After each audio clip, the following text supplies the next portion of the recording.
all for a good cause. All right, we'll hand it over to them now. Thank you very much. Good to see you guys. Thank you. Great to be here with you for a couple of good presentations this afternoon. First one is rewiring, and the second one is growing resilience.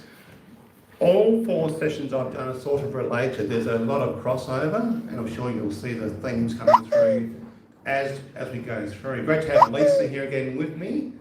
For those that weren't here last week, so my role as a conference office is family and children's ministries, which I absolutely love doing. I'm passionate about children and their families and growing great families. So I'm a wide reader, much to my wife's horror. Wherever we in the UK, when we travelled there, I took a lot of cans of cream corn, which you can't get over there. My daughter wanted cream corn. She wanted French onion dry soup mix, because you can't get that over there. She wanted nuttolene, because you can't get that over there, of all things. So I had a case full of things she wanted, so I was well and truly on the limit. That allowed me to visit the bookstores over there and buy the books that aren't in Australia. You're just lucky that you had a 2-year-old grandson whose weight allowance fitted into the Gave me extra 30 kilos. Yeah, we had extra 30 kilos. So I was able to bring a whole lot of books back which I can't buy in Australia or aren't released here yet. So one of the joys of when I travel is I look for where the good bookstores are, and I love reading. My mother raised me to be a reader, and so I devour those books, and I've displayed some of the best on the 2 topics today over there to my right. Have a look at that in the break. Also, the handouts for today are there as well. Someone asked, can I borrow the books? And unfortunately, they're my personal library, but I should maybe look at setting up a lending library or something that we can lend some of those out to those that want to read. So I will work on that. Having some sort of borrowing library that we can have available for those that do want to do further reading, or pick the best, visit your bookstore and yeah, have a browse through them. So that's and Lisa, your role. I'm a learning and support teacher, which means that I look after kids with learning difficulties, and I do a lot of work on the semi-legal side with educational documents and small group interventions, mainly around reading. I think this is working. Yeah, I can hear you. So that's my job. I work in a school that's got a very, very low socioeconomic background.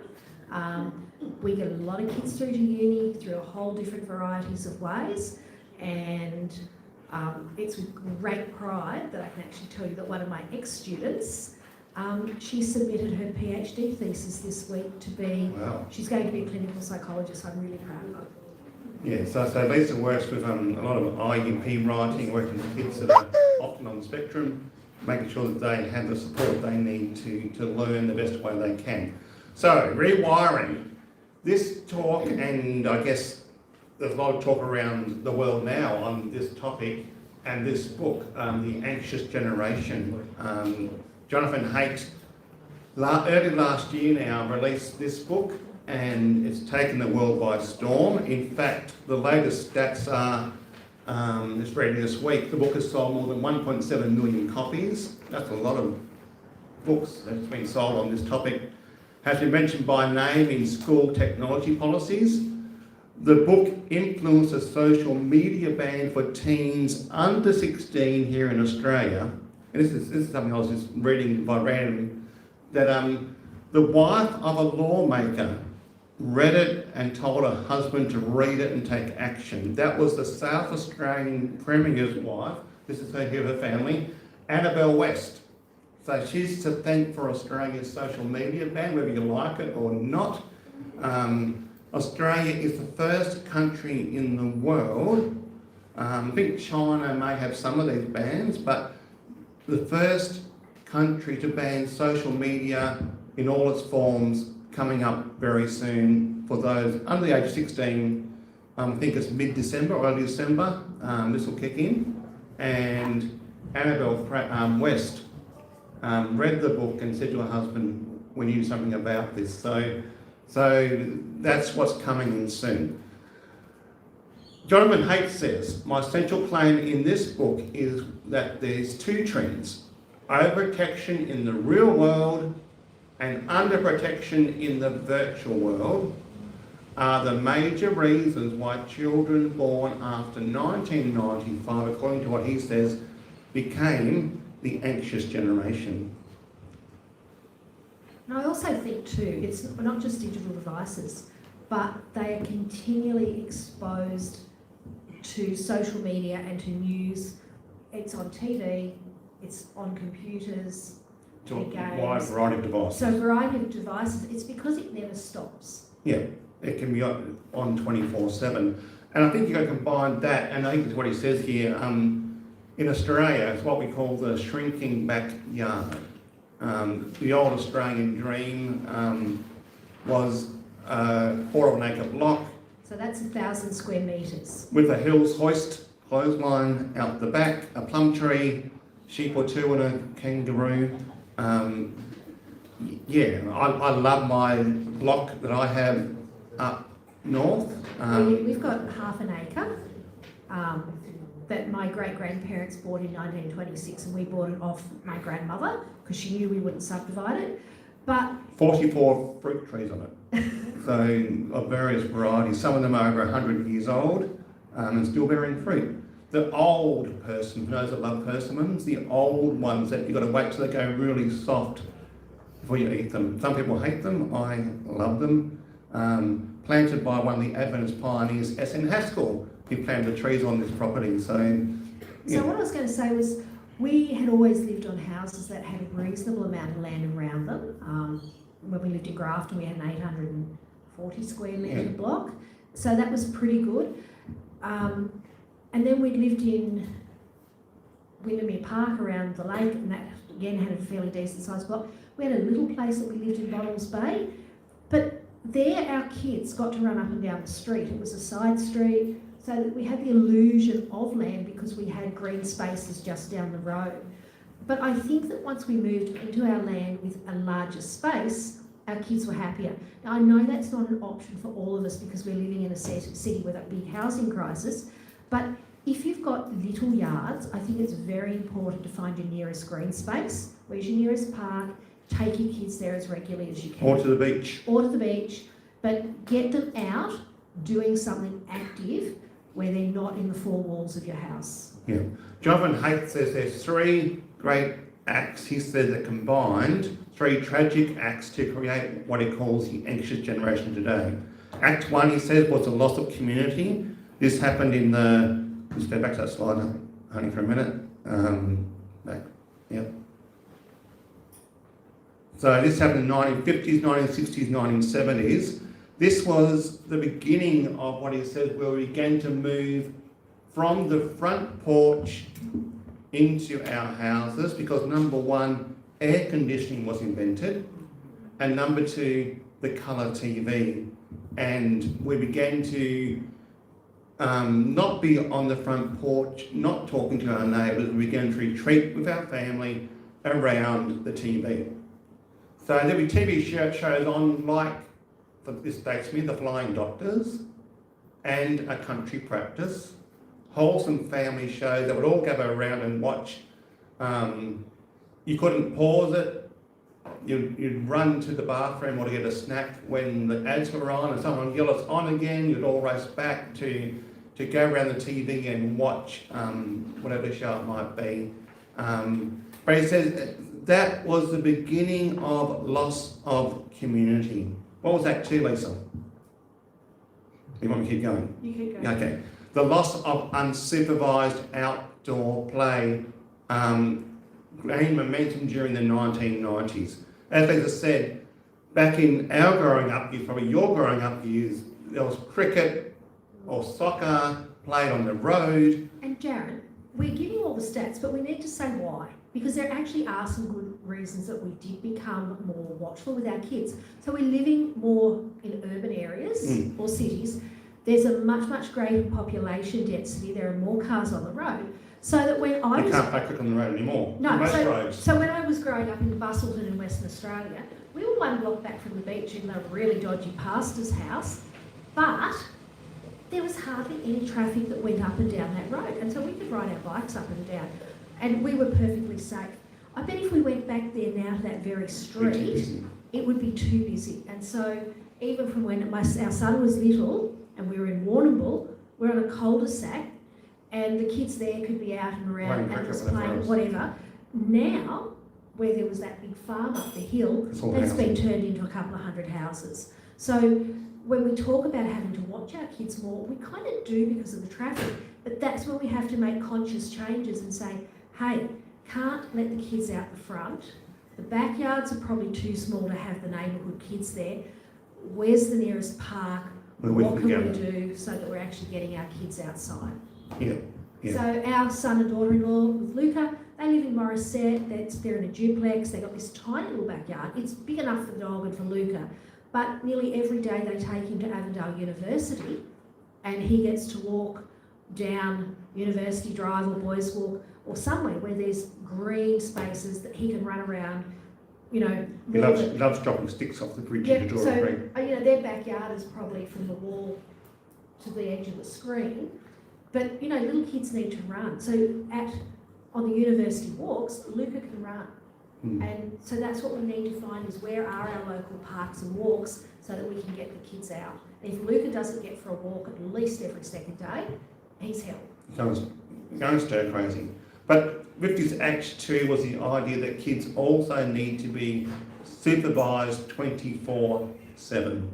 In fact, if your kid's not supervised on the street, people will report you to Human Services and you'll have someone knocking on your door with that one. Act 3, according to Jonathan Haidt, which is the 90s onwards, with the invention of the internet, but particularly in 2010 to 15, he says it's a rise of the phone screen-based childhood, where now every child, not only every child, has a mobile phone, not just a mobile phone, but a smartphone in their pocket or in their school bag, and also the front-facing camera, the invention of selfie, also the Instagram, we moved from MySpace to Facebook, and social media takes off as well during this time. So I work in a school of about 900 kids. 15 have exemptions, largely for medical reasons, particularly the kids with type 1 diabetes who've got monitors on,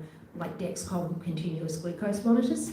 So realistically, most kids don't need a phone at home. They might need them on transport, and that's where you go to Darren calls them the dumb phones. Yeah, dumbed down phone. You can still buy the good old Nokia with a snake game on it. So, you know, if you can avoid a smartphone, it's really good. So the one big tip for the day is hold off as long as you possibly can for when your child needs a phone, and even longer for when they need a smartphone. That's a big take home. Now, I know some will say that, well, it's the way that kids, you've got to keep up the Joneses, all the friends have one, we don't want our kid to be the weird one. I'll tell you today, it's okay to be the weird parent. In fact, I wore the idea of being the weird parent, we did, as a badge of honour, and said, blame your parents. They go to school and say, my parents won't let me use that good cop out, and we tell the kids to use it, blame your parents won't let you. You can tell your friends that. And so our kids had laptops because both of them used them at school. Andrew and Madison both sat their HSC on a laptop. There's only about between 20 and 30 kids per year who end up doing that. But Andrew was the middle of year 11 before he got a phone. So it wasn't like they were digitally deprived, but that phone was middle of year 11. Madison ended up, because of her anxiety, she was on public transport to meet Darren for her psychologist appointments. And so we did get her a phone before Andrew. She was much more trustworthy than what he was. Yeah, but you as parents need to have a discussion and make that decision on when that happens. Jonathan Haidt says the confluence of these three stories in 3 acts, especially years 2010 to 2015, is what he calls the great rewiring of childhood. He says it was a great social experiment. Few of us knew what was happening in children's virtual worlds, and we lacked the knowledge to protect them from tech companies that have employed psychologists to design their tech purposely to be addictive. The psychologists are there to inform and design these mobile phones to keep us online. That's the whole story, not just our children, but us as well. I love my smartphone, I've got my smartwatch, I've got my iPad. I'm not saying we need to ban technology completely, but we need to parent, especially parent in that space. That's the big take home today, is we need to be aware of technology, be up with technology, so we know what our children are doing in the virtual world as well as in the real world. So that last point, Yeah. where we started to overprotect children, part of the reason is that we have an endless news cycle. Many years ago, you might have a little bit of news on the morning, you'd have some news on the radio, then you'd have your 6 p.m. news at night. Now we are constantly surrounded by news. So if a child is abducted, we hear about that endlessly. Everyone hears about it. And what that does, it creates the idea in our mind that our kids are constantly being at risk of being abducted. There's actually less child abductions now than there were 50 years ago.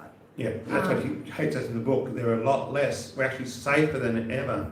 But I do understand the need, because I was just as bad. I just had to figure out how I could keep an eye on them and give them the illusion that they weren't being watched. Yeah, and maintain non-anxious presence. Pew Research last year said our children are spending 5 hours a day on social media. Most time is TikTok and short videos. 35 hours a week on the internet. Add in video games, and the average Australian child is spending 7 to 10 hours a day on their phone, and that is beyond the work they do on a screen at school. And that's the average Australian child. So yeah, it has a problem. I read this book from the UK just this year. 75% of girls with a smartphone have experienced digital flashing by the age of 15. 75%. That's staggering. 62% of 11 to 13-year-olds are exposed to pornography unintentionally if they have a mobile phone. The average age, this is scary, of exposure to pornography now is 7 years old. And I think our son was 8. He tells them now, yes. When a child came to school and showed all the boys in his class. He did come home and tell us, but he was not impressed, and neither were we. So it's not just on their own phone, it's a friend's phone. Often at school that they'll get exposed to it as well. I do believe that this was before they had good monitoring on school ones, and he Googled it on a school computer in the library. Yeah. So we now have firewalls and all kinds of things to lock it down. We are going back a few years, but there were 2 very, very cranky parents that afternoon. We let the school know what's going on. And that's the thing, we need to be parents that do let the school know if there is something going on. Often that they don't know. If we can at least inform them, they keep half an eye on it. Haight says Gen Z became the first generation in history to go through puberty with a portal in their pockets that called them away from people nearby, that's his big point, and into an alternative universe that was exciting, addictive, unstable, and we now know unsuitable for children and adolescents. He says there's 4 foundational harms that he discovers that he believes that the wiring of the youngest generation has caused. Number 1 is social deprivation, the loss of face-to-face communication, play, and connection to nature. Yes, we can do it online, but there's something about being face-to-face, even face-to-face on a screen, is not as good as being in the room, face-to-face, communicating. So one of the reasons that we set our kids up for Pathfinders was around number 1, because we know that Pathfinders is often in areas that you can't have your phones because you're in the middle of the bush and they don't work, but you are doing active things face-to-face with your peers and with adults who act as a mentor. So for us, both our kids went through and got their master guide. Andrew did a bit of extra time as a junior counsellor. But for us, Pathfinders was a really big key in making sure that our kids had social connections with lots of people that they may not have otherwise connected with. And what I thought while we're there, and I'll say it numerous times today, the village community, so protective. And this church is so good at being the village. You haven't been to a church lunch here? Get here about 12, arrive here about 12:30. I felt like a freeloader last week and this week. The best food you'll ever get is here in Epping, and the best community. It's a very friendly community. But there's also, get around these out in the table, Pathfinder Club, Adventure Club, creating outdoor and community camping, day trips, hiking, what else do they do? Honours, all sorts of interests, learning how to sew, how to, there's a poultry honour. For those that know, I breed poultry. I've very got the passion from doing the poultry I honour. think Pathfinders also helps us develop children who aren't inward looking, they're outward looking. Yeah. And it helps to develop children who are aware of others' needs and they just don't become very entitled and privileged. There's a crafties with a purpose group here. And the next one on November 15 is creating Christmas, make your own Christmas cards. How awesome is that? Recipe Club happens once a month, next month November 30. I love this one, Brick Club, Brick Buzz, November 27, and a Christmas special, December 11. There's a Brick Kids Christmas, December 6 with Lego, I think. Gingerbread house decorating. Christmas is coming, December 7 and 14. If we weren't booked on those days, I'd be We'll down be for here. that. Yeah. I'll see what I can get to all these. Most weekends I'm flat out, but I would love to get to the gingerbread making if I can. And the Christmas program December 20. So if you want to get your family involved in a village, Epping has a number of village building activities right here, which I highly recommend. You grab one of these on the way out if you want to get your family involved. Number 2, sleep deprivation. With the smartphone and with technology, decline in both quantity and quality of sleep. I'll talk about that, more of that a little bit later. But the big one to take out is don't allow technology in the bedrooms. So it's the white light, as most of you would know. And the blue light. White/blue. Yep. That's the light that stops you from starting to go into your sleep phase. And I know that if I'm reading, I need to be really careful not to have the blue/white light because that will make me not as sleepy. Yep.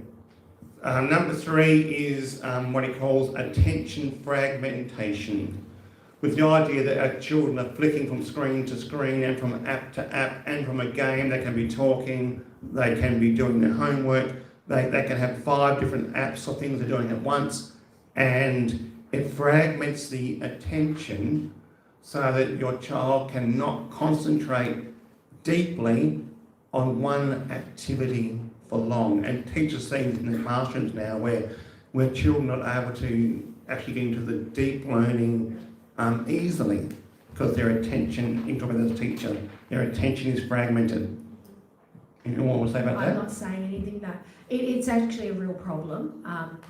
If you can do things and minimise digital times and screen time, find activities where kids do need to focus, and this is where, whether it's cooking or sewing or cleaning or collecting stamps or reading a book, find something. Doing jobs in the house. Doing jobs in the house, doing woodwork or metalwork, find them things that they get a product at the end of it, but that they need to be focused on and help them learn how to do it. It's just really important because I've spent some time in classrooms in the last couple of weeks, and maintaining focus for a lot of our students is so hard. Yeah. And when we brought about that, this book, Stolen Focus by Johan Hari, was a bestseller a couple of years ago. Well worth having a read more about how technology steals our focus and why we can't pay attention anymore. Next one.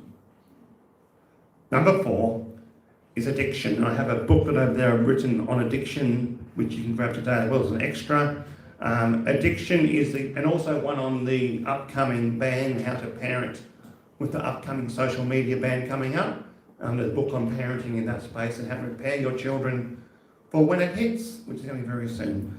But a dictionary says that the use of advanced behavioural techniques purposely to hook children and us into becoming heavy users of their products. Dr. Anna Lemke said that we are living in a time of unprecedented access to high reward, we'll look at the brain shortly, high dopamine stimuli. Drugs, food, news, gambling, shopping, gaming, texting, sexting, Facebooking, Instagramming, YouTubing and tweeting. She says, next slide, increased numbers, variety and potency are staggering. The smartphone, she says, she calls it the modern day hypodermic needle, delivering digital dopamine 24/7 for a wide generation. Now, dopamine is not a bad drug. It's a good chemical. We'll look at a bit more about that shortly. But yeah, getting regular, short dopamine hits while being online for extended periods does interfere with our brain and predisposes us towards addiction, all sorts of addiction. This book came out just last month. It's an Australian book. She's probably the Australian, apart from Susan McLean. She's got a new book coming out soon. She's an ex-police officer that goes to schools and talks about this. But Joe Orlando says the real question is not whether technology changes the brain, because it does, but how those changes happen and whether they are good or bad for your child. So let's take a brief trip. I'm not a neurologist, I'm not a doctor, but we're going to do a brief trip, a layman's trip into the teen brain. The brain begins developing in utero during the 3rd week of gestation and is complete by age 25. Okay, and so this age 25, that's why, not that we want to smoke or drink, because we don't, for very good reasons, but this is why I believe that the legal age for drinking should be 25, because our kids simply do not have the brain development to handle alcohol. Or to know when to stop. I would never, ever, ever drink. It's a no-no for me, being an Adventist, but beyond that, it's my personal belief. But I work with people who drink, and I've worked in schools where our teens drink. I can see our young staff who drink do not have the capacity to make rational decisions, and even more so when they have alcohol in their system. And then they get to 25 and all of a sudden they grow up and they go, heck, why did I do that to my body? And some of them go, oh my goodness, I've actually got health problems because of what I did earlier by putting these substances into my body. Yeah, so if you look, insurance companies, you cannot get good insurance for your young drivers until they reach the age of 25. And in a lot of countries, you can't hire a car until you're 25. Yes, because they know that they're not going to be responsible. You don't have good impulse control. And that has huge implications for us as a parent. Your job as a parent is never done. Hey, this is scary. I was 25 when I had Andrew. Oh, yes. We're only children. Joe Orlando says, from the moment your baby's born, their brain is in full-on growth mode, forming new connections while at the same time trimming down the ones they do not use.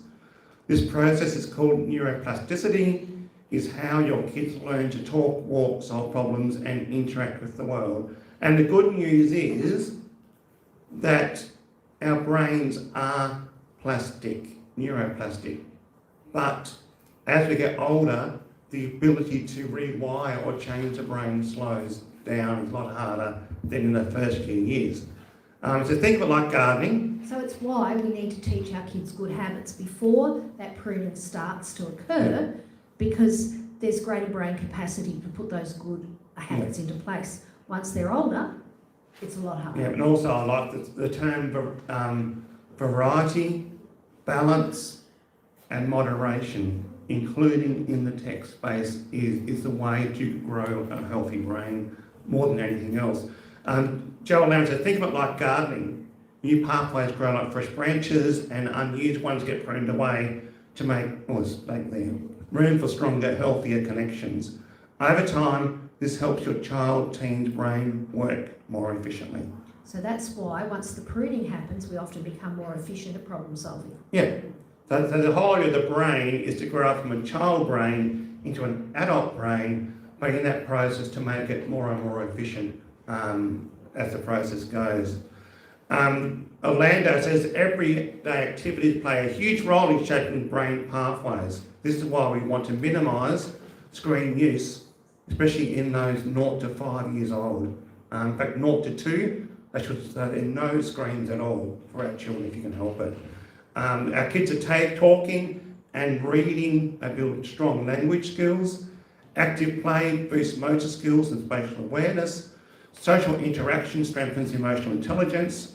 And music and art spark creativity and critical thinking. I was probably a bad parent. You weren't that bad. I might have been a bad Adventist parent. No, it's true. Because I found really rich texts for my kids to read. They read, obviously we had lots of Bible stories, they read their Bibles, but when it came to novels, I will admit that our kids read Harry Potter. They also A lot of painful discussion in the process. They read Rick Riordan's Percy Jackson, The Lightning Thief. We had huge discussions around it about good and bad versus evil, lots of biblical discussions. There are heaps and heaps of other books out there. The reason we picked those texts and some of the more classical texts as well was because The Lion, Witch and the Wardrobe. And The Lion, Witch, yeah. I read all those as well, was because we had ethical and moral dilemmas that we needed to talk about. What would you do? The other reason is that they had language that's really broad and really rich, great vocabulary. A lot of our children are now coming to school and they're not reading big texts. They're not reading those amazing picture books that we have out there because, I'm just going to use Mem Fox as an example. If you get a kid's picture book, the vocab is often a lot of big words. They're rich words. They have a smaller amount of words, but the words are 3, 4, 5 syllable words quite frequently. That means that a little word conveys a huge amount of meaning, which means that our kids have a great vocabulary. When you get to high school in particular and you're hitting year 11 and 12, you need to have a broad vocabulary to be able to understand the classics, like Shakespeare, which and also, by the way, a good Bible knowledge helps. And a good Bible knowledge. But if you don't have good vocabulary, you're stuck in science, you're stuck when it comes to history. If you're going to do primary industries, huge specialised vocabulary, like your meta-language. So what we did was, and I've just given you the controversial books, we read everything from the ABC, the Adventist Book Centre as well. But we did a lot of talk around the words, which meant that when our kids got to school, they were then able to do well with their comprehension because they knew what they were reading. Also, when we give our kids these outside of class experiences, they've got knowledge that's in their head. You then hit an exam and you read what's ever in the text. You will then need to infer answers using the knowledge in your head and the knowledge in the text. And a classic example is that an article Darren had used, or a book Darren had used, and we'd been talking about at home, turned up as one of the texts in my son's HSC. Yes. The general paper, the paper that both standard and advanced English do. And because we had these chats around all the meta-language, Andrew did quite well on that paper. He's able to actually put a quote in out of that book. Yes, he was able to quote. But, you know, it's important that we do this early so that our kids are then able to access the texts that they get at school. So I'm working with some kids at the moment and we are reading quite simple texts. And then we've got comprehension questions. They are struggling with vocabulary and they're struggling with inferences. So they actually have problems finding 2 pieces of information in a text that are connected to get an answer. And then you have to draw a conclusion using your own thinking skills. And they're struggling with that. So if you can do stuff around that at home, you're giving your kids a massive academic advantage, which means that they are going to have a more successful life because you want them to have meaningful employment, whether it's as a nurse or a doctor or a plumber, but they can't get that if they can't access the written material. One of my favourite photos last night we together as a family was I took my baby ducks over to have a look at and hold on my grandson, and he cuddled them. But then He puts them up on his little couch he's got there, little bluey couch. He pulls out a book and he's reading the ducks a story, like a 2-year-old, reading the ducks. He can't really read, but he was reading them a story out of his book, and the ducks was there listening to his story as he read them his little story. And the other thing was, I'm going to bring you around a photo, he actually decided he wanted to learn how to crochet. So Lisa showed him. There's a little 2-year-old wanting to know the skills of Lisa was crocheting her blanket, and so he knew how to do it over, under, around, through. There's little mindfulness things that are teaching our little 2-year-olds what it means to be off technology and doing other things. Now, mind you, if he sees my phone, he'll grab it and he knows how to open it.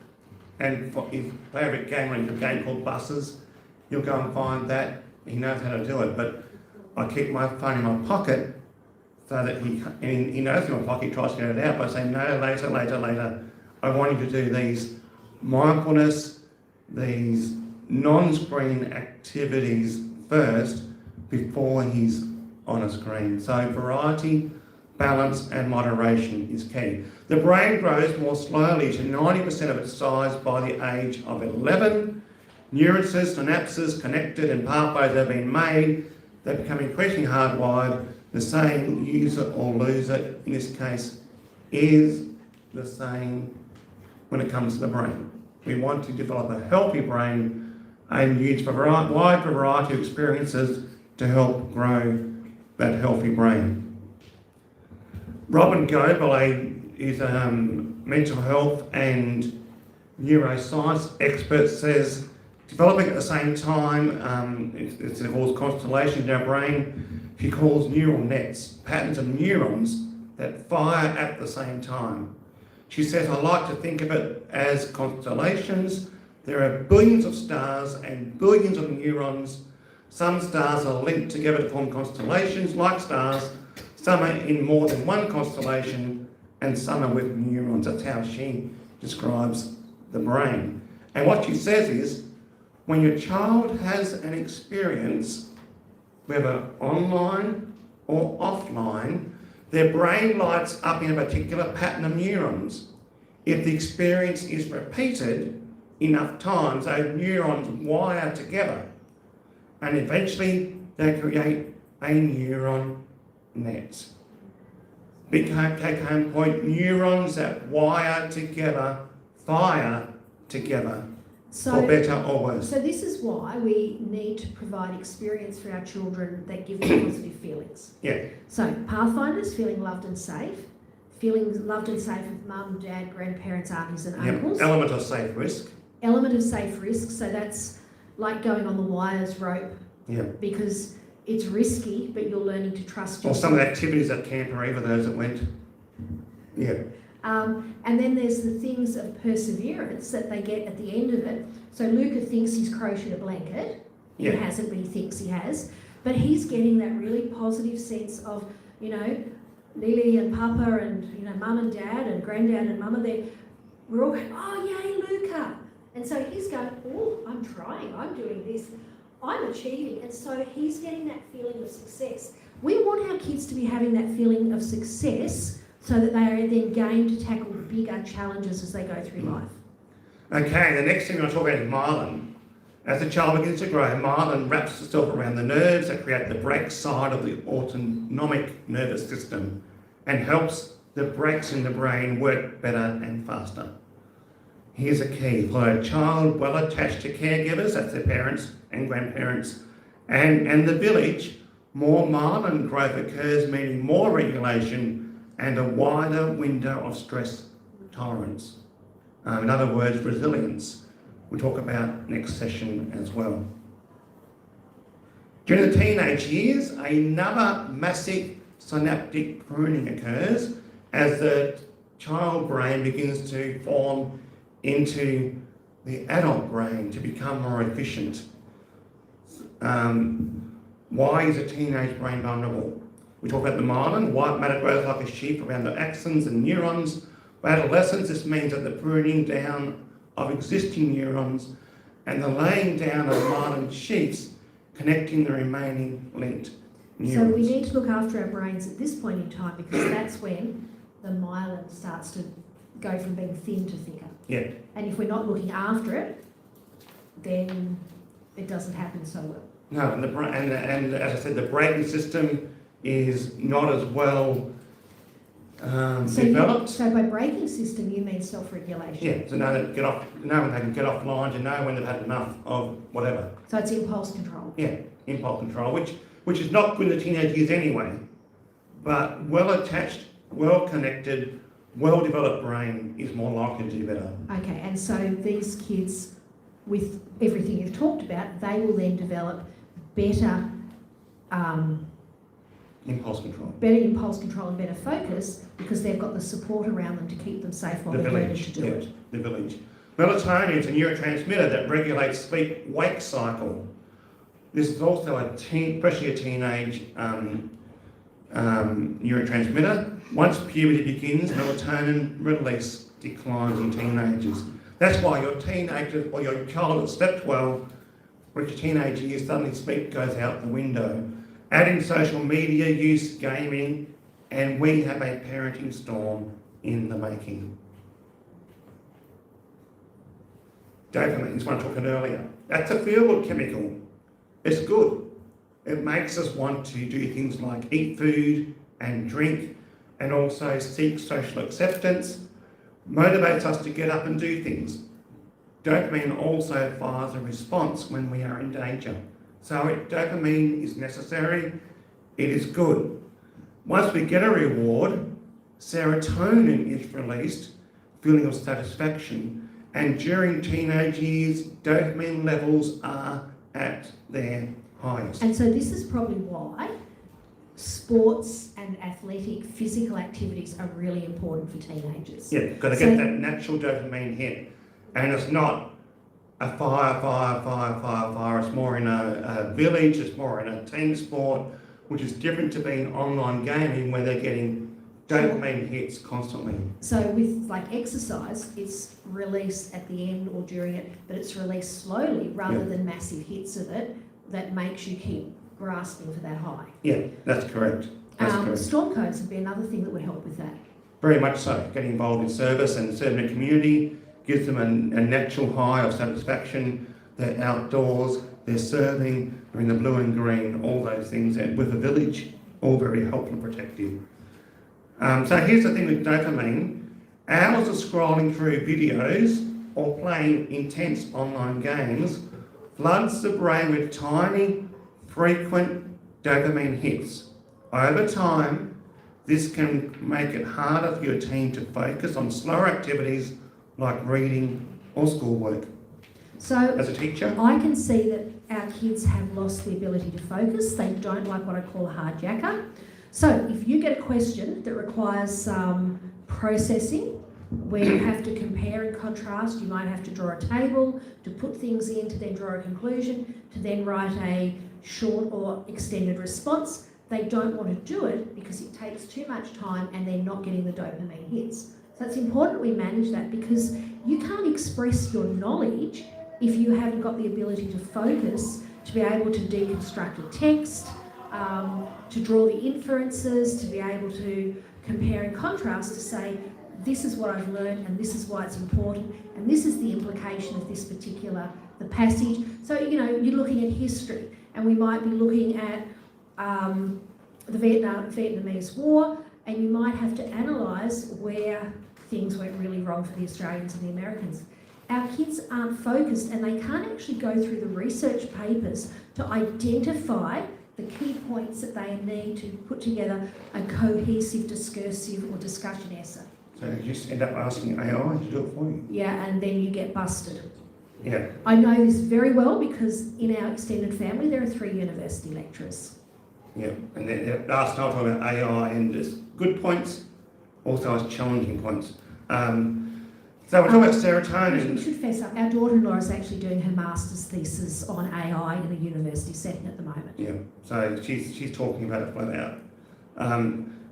Once the dopamine hits, then serotonin kicks in and makes us feel calm and relaxed, especially when we feel wanted, important, and proud. It's what every teenage girl wants. Serotonin affects mood fluctuations, anxiety, and impulse controls. Serotonin also plays a powerful role in our moral judgment. This is why you don't get insurance until the age of 25, because decision making and moral behaviour are part of this. There's a temporary decline in serotonin during teenage years. So this is also where, with our 14 to 18-year-olds, we need to be really careful with them around relationships, because otherwise they can end up in, I'm just going to say it bluntly, they can end up sexually active early, and that then causes can cause permanent issues. So we need to make sure that our kids, male and female, our girls and our boys, have really good role models of how to develop healthy relationships. Otherwise, they seek the serotonin release, and sometimes, at 14 and 15, you're not really ready to be parents. Yeah. I'll talk about this one called GABA, which I found quite interesting.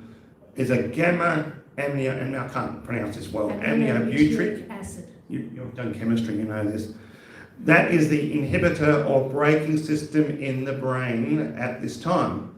It calms anxiety and impulsivity, which we want for our kids. It regulates their ups and their downs. Our teens are more prone to developing addictive tendencies than at any other time in their life. And the issue with screen addiction, game addiction, it's the same addictive pathways as being addicted to drugs, to alcohol and tobacco that have been set up and wired up in their brain. And it's very hard, once addicted, to undo that. So I've got a friend, their one daughter is now grown up, but they took her and her friends everywhere. They were in the midst of Pathfinders, they organised ski trips, and me being a very young adult at the time was like, why? And they said, well, this way we get to know her friends, we're trusted, we're doing really great activities, but we're also keeping these kids so busy with positive things that they don't have time to get into trouble. And I think that's one of the best bits of parenting advice. And they said, the kids sit in the back seat and they chat, and we can hear what they're saying, and we can figure out what they want to get up to that's not so great before they get there. So we can talk between us as parents, and we can side rail that into something positive. And that mindset, I actually started then to watch. And I would look at the parents and I'd look at the kids and I'd go, actively involved. Oh, their kids have sleepovers all the time and they never go and physically do things with their kids. So I didn't have kids then. I first noticed it before I met Darren, before we got married. But that's what we've actually tried to do with our kids. Not perfect. Authentic. We were authentic. Darren tried to do the Pathfinder camps. I would do the Pathfinder camps. I was a designated camper and hiker. I won't tell you the stories of that, but I went on every hike and every camp I could get to. And, I did the Pathfinder meetings, but we also willingly drove. Our kids never drank, thankfully. They were very sensible kids. But Andrew didn't go anywhere. He said, I'm not having anything evidence of me being at a party because I want to be a pastor. And I'm not having a picture of me at a party with someone who's drinking, even though I'm not. So he didn't go anywhere. Madison, she didn't drink, but she would go to parties at her friends' places. And I was very picky about which parents and which places she went to. However, she knew that she could call us, and Darren and I took her friends home because the parents had been drinking at home. She was the mother hen. She was the mother hen. But we were really lucky that she also made good choices. But I think she made the good choices because before she would go anywhere, we would do lots of talking around all the scenarios, what she should do, what's an emergency, and by stepping her through any possibility, then she was able to keep herself safe. She was much, much more social than Andrew. And sometimes you've got to go, I don't like this, but if I don't let them, they're going to rebel so badly, it's going to be 10 times worse. So it's like, right, you may go, I'm picking you up at 10 o'clock. Yeah. And one more thing to talk about is its molecular switch, which, if you want to read more about it, there's a book that's not widely out there. It's only a small book you can order online called The Dip, written by an Australian Sydney psychologist called Dr. Danielle Einstein. It's called the dip.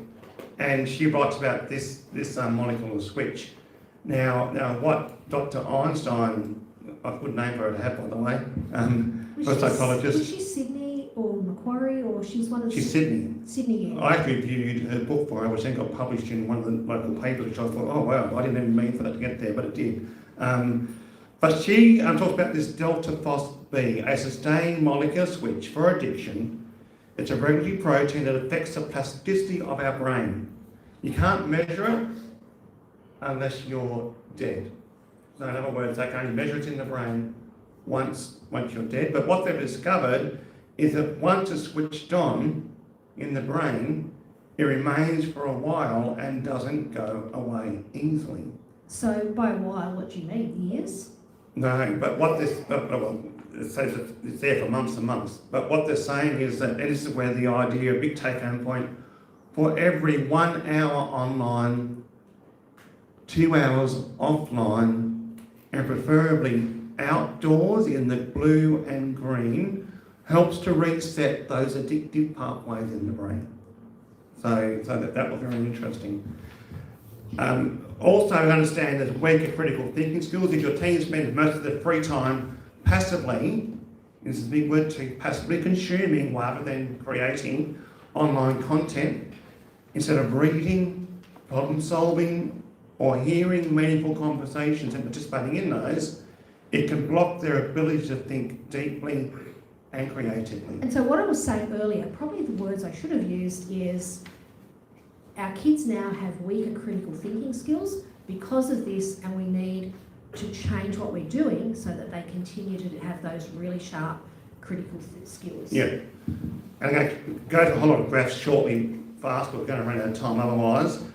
Constant exposure to negative news, which doom scrolling does, unrealistic social comparisons, which happens online, especially with our girls, at the ages of 13 to 15 in particular, or toxic online interactions can overstimulate the brain's stress response, making it harder for your teen to focus and feel emotionally balanced. That's what Dr. Jo Orlando says in her new book. And it's not just teens, it's all of us. Yeah, definitely. Well, that's what David Gillespie says, that our teens are addicted and we are catching up fast as adults, because these things are designed to keep us online 24/7. I mean, this does my hearing aids. It controls my ability to hear in any setting. It's fantastic for hearing aids. It is also monitors my diabetes. It also is my alarm clock. Although I don't hear it much anymore, my hearing aids are out. My wife normally wakes me up with this going off. But he's discovered that his Apple Watch taps his wrist and that wakes It wakes him me up. up. It also is my news, it's my diary. It's designed to be my 24/7 helper, But for what better or for worse. What would I like to do to your phone? I don't know. Throw it out the window? He's no. I have to say, both of us have probably been somewhat addicted to our phones. Darren is way, way better than he used to be because he's become aware of it and he's gone, oh, this is not healthy. It's not good for me. It's not good for Luca. And so all of us with Luca, we have really worked hard and Keeping the screens away. keep the screens away, and it's been good for us. Yeah. Jonathan Haidt says in his book, after more than a decade of stability and improvement, our kids are drinking less, they're smoking less, they're taking drugs less. They're doing pretty well as far as that goes, but despite all of that, in many countries around the world, including Australia, their mental health deteriorated suddenly in early 2010. And these are some of these graphs quickly. Major depression, shut up. You can find these in detail. I want to go to anxiousgeneration.com. You'll see these in detail.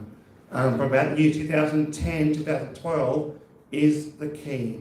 Increased in both our girls and our boys. In fact, since writing the book, in the book he's more worried about girls. Now, in 2025, he's more worried about boys. Because our girls are doing reasonably okay. If they still talk to each other and bond together. Our men, our boys are retreated to their bedrooms, to their gaming stations, to their AI-created girlfriends and are disconnecting from the real world. Darren, I heard a social researcher and a journalist on 72 the other day, and I missed her name because I got in the car after school, and she was talking about her son who had retreated once he hit 13 or 14 and they weren't getting a lot out of him. She decided that this was not happening, and she went in and he was playing games, and she says, "Oh, can I game with you?" She said for 10 minutes she played with him and it was bad. She said she was beaten enormously. He rolled his eyes at her, and then she sort of gave him a hug and said, you know, "See you later," walked out. Apparently about an hour or so later, he wanders out of his room, picks up a tea towel and just starts drying the dishes for her. And then she said they had an amazing conversation while they're drying the dishes.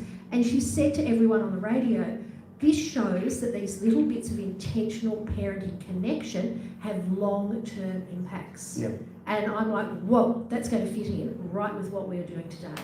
Yeah, well, I can find that now. You piqued my interest. Who is she? I can't remember. I'll go I looking. didn't hear.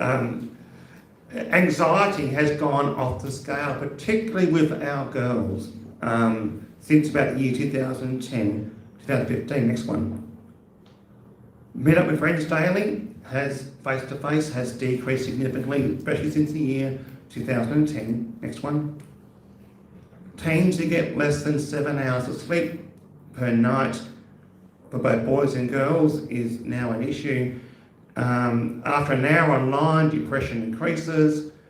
Satisfied with oneself, in other words, general esteem has shot down.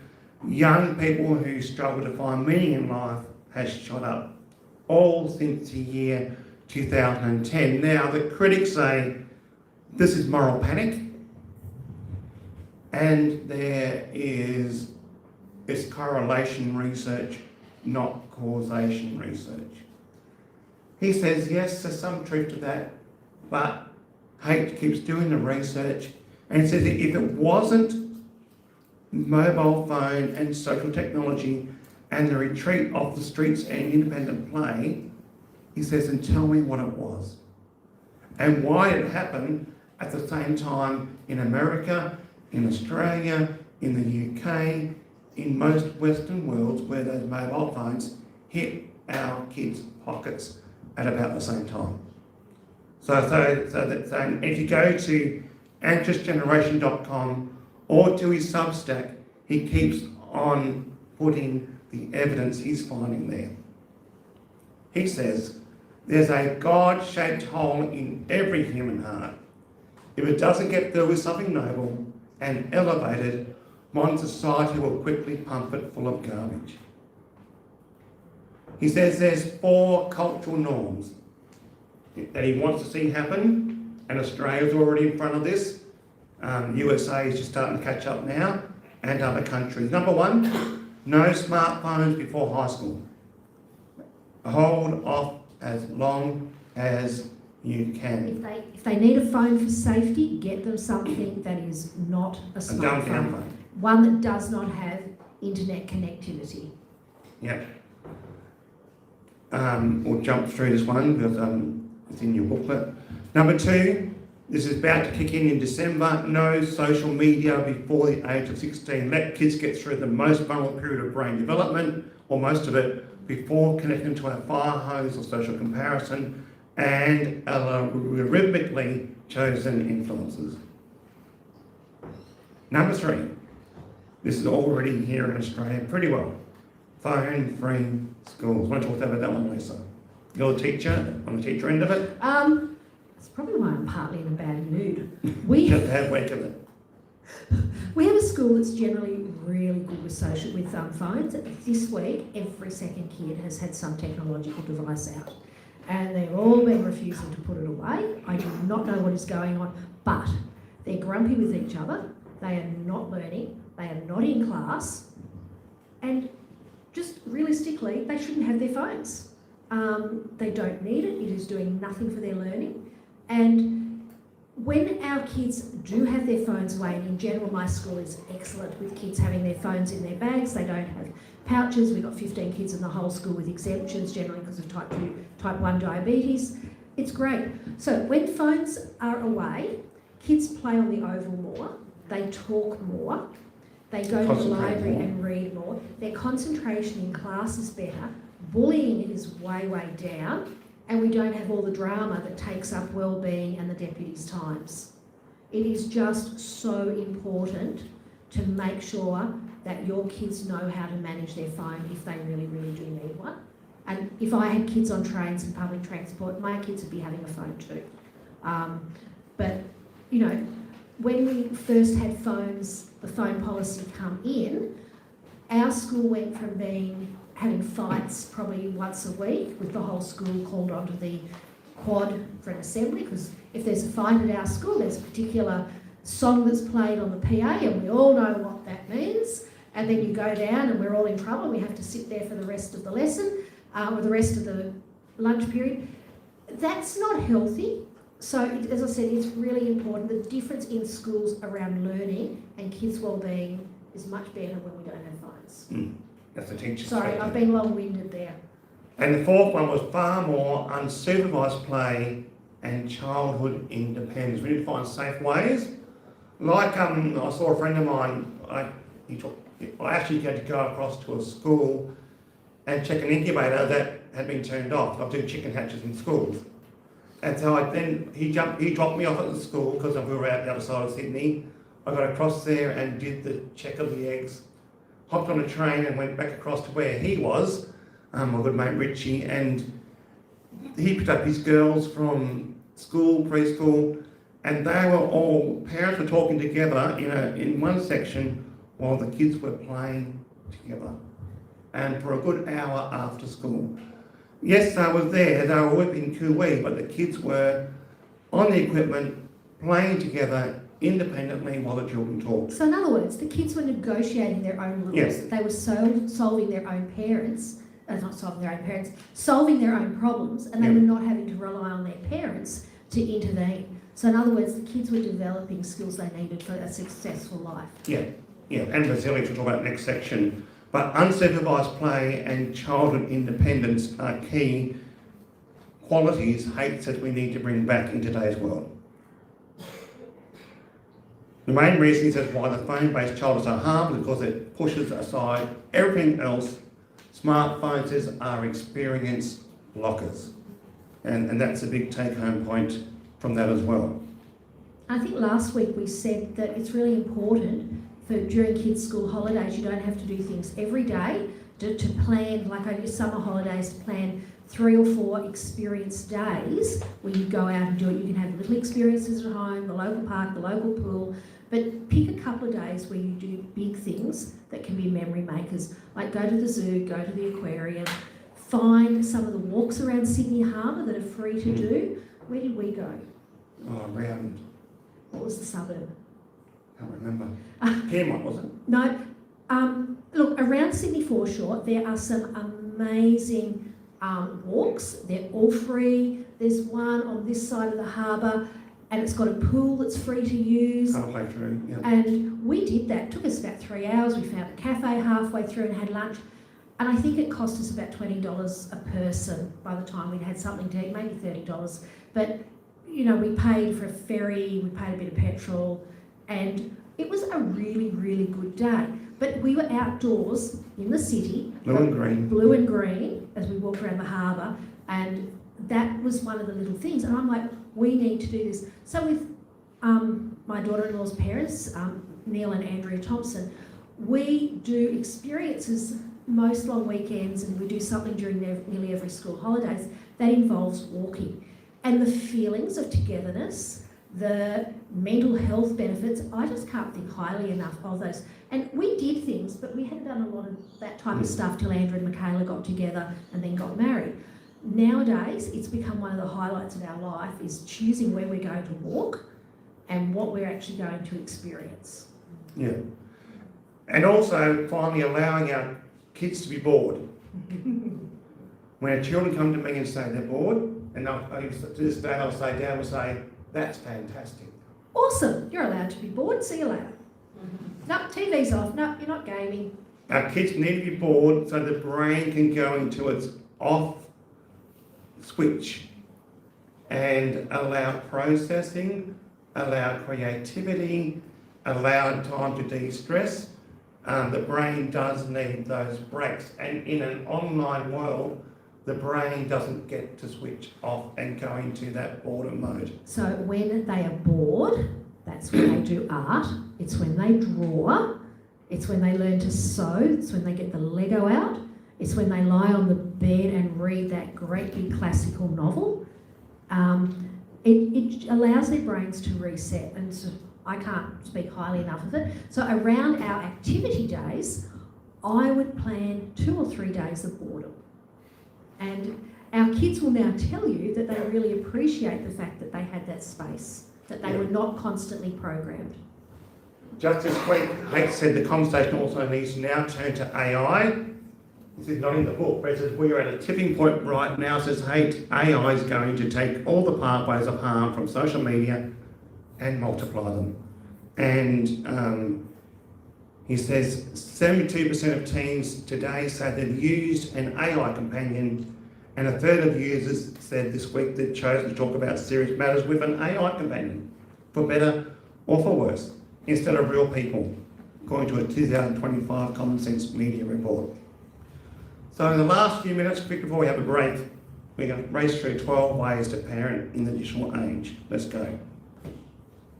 Number 1, remember you are the parent, including the digital space. And David Gillespie, book Team Parents over there, said we need to harden up and parent, especially in the digital space. Know what your child is up to. And that you're allowed to say no. Yeah. Number 2, decide together as parents when your child needs a phone, and another conversation when they need a smartphone.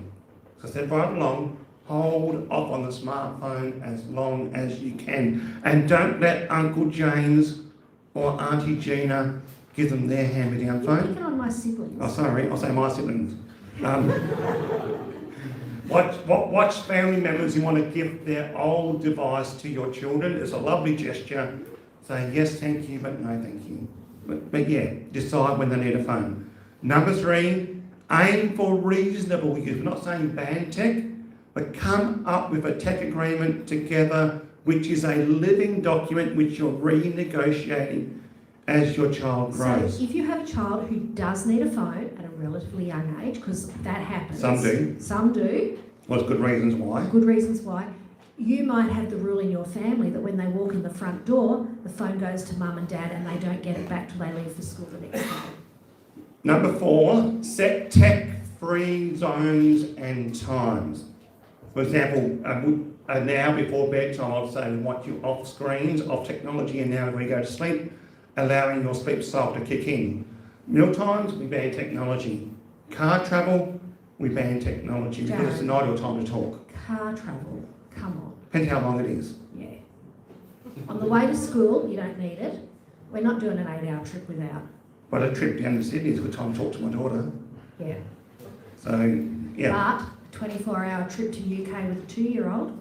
But all I'm saying is set tech-free zones and times that work for you. We actually didn't have a lot of tech in the car, but we did find that after a fair bit of chatting, Madison would watch a pre-approved movie on her old, you know, the old DVD players that you'd have for kids. She had one of those. And so Andrew would read and she would watch a video, but then they both actually went to reading. Number 5, 1 hour on, 2 hours off. Allow the brain to reset. So have that rule in place. Stops those addictive tendencies kicking in. Number 6, help your child balance online with offline activities. This is where you set that agenda together on what you're going to do so that they balance online with offline activities. I read a really great article a number of years back where a mum decided that she wasn't going to fight with her kids over screen time during the holidays. I think she was an American mum. But the kids had to complete a list of jobs and chores and household things before they were allowed tech. She discovered that the kids would get it done, and then she discovered that after a week or two, the kids stopped playing with the tech as much and they actually started to become creative. So she thinks it was related to the fact that they were then busy doing things and moving, and they then could feel that they weren't feeling great on the tech, And so then they completely regulated and were then choosing to do other things. Yeah, well, I've read often their technology online time is often us looking for connection. We can provide that connection off screen is far better than connecting to the devices. So when the kids were all doing their jobs and stuff Yeah. in the house, they were connecting. Yeah. And they were Conversations also occurring. They were finding that that obviously was more beneficial to them than sitting on their devices not talking. Yeah. This online, offline, so create family traditions, holidays and rituals so they have real world touch points. Encourage offline friendships with people who know them deeply. That's where the community kicks in, like this community, and connect them with their community and environment, which is where these sort of things kick in. Number 7, purchase the best technology, especially dads, and put it in a central place in the house, along with a docking station, lockbox for all devices. Kids gravitate to the best technology. And if it's your mainframe or your screen, at least you know what they're Googling. And research says that if kids find things that are not helpful, having a discussion around that ameliorates the effects of it, the bad effects of it. So we had a PlayStation, it wasn't the kids, it was Darren's. Yeah, I owned it. Number 8, especially for me as a dad, model the behaviour you want to see in your children around tech usage. I need to put my phone down in order to connect with my children and my grandchild. So model what you want to see. Darren, that's really hard because he's deaf. In some social situations, it's just noise and he actually doesn't hear the conversations. So I really appreciate that Darren goes to so much effort to put the phone down and to connect. Yeah. Number 9, keep the end goals in mind. Focus on the big issues. Sleep, exercise, diet, good routines. Technology will be part of that, but make sure those big ticket items are in place. I love this one. Teach the value of slow. Balance that instant gratification by introducing experiences that unfold gradually. Read complete books together. We read masses of full-length books together. Yep, watch full-length films together. We also did that routinely. So we go to the movies probably once a holiday. Yeah. And not even once a year. I mean, not even once every school holidays, but once or twice a year. And we choose it, it would be a family thing. So it was the value of slow. And then we would spend the next week or two discussing what we'd actually watched. And work on projects requiring patience and skill, like Lisa's spinning and crocheting, which she showed you last week.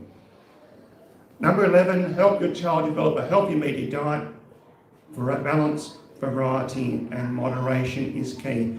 Have that conversation regularly with them about what that looks like so that when they're on their own and growing up and left home, they know what they're doing. And finally, number 12. You want kids to feel free enough that if they're on social media or they're on their laptops and they hit the wrong thing and something pops up, they're going to yell, "Mum, Dad, help," and they're going to come straight to you. Consider technology-free nights and Sabbaths. There's a whole lot of research around detoxing and having technology-free days or weekends. So for something like that, you're looking at board games like Exploding Kittens and all those. They're really awesome. Yeah, so that's that presentation. We'll now take a break. How do you reckon, Nigel? I'll hand over to Nigel to guide us through the break. That was great.